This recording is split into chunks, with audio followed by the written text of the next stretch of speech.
கார்த்திகை திருநாள் எதனால் கொண்டாடுகிறோம்? பிரம்மாவுக்கும் திருமாலுக்கும் இடையே மிகப்பெரிய சண்டை வருகிறது, யார் பெரியவர் என்று.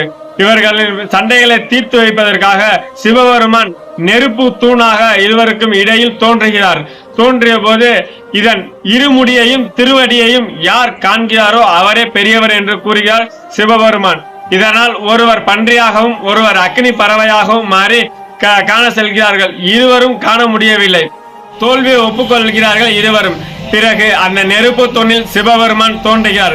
சிவபெருமானை கண்ட காட்சியைத்தான் நாம் அனைவரும் காண வேண்டும் என்று திருமாலும் பிரம்மனும் கேட்டுக்கொண்டதால் கார்த்திகை மாதத்தில் பௌர்ணமி நாளன்று அனைவரும் வீடுகளிலும் மலைகளிலும் தீபம் ஏற்றினால் நான் காட்சி அளிக்கிறேன் என்று சிவபெருமான் உத்தரவு கொடுத்ததனால் அனைவரும் வீடுகளிலும் மலைகளிலும் தீபம் ஏற்றி சிவபெருமானை வணங்குகிறோம். நன்றி, வணக்கம்.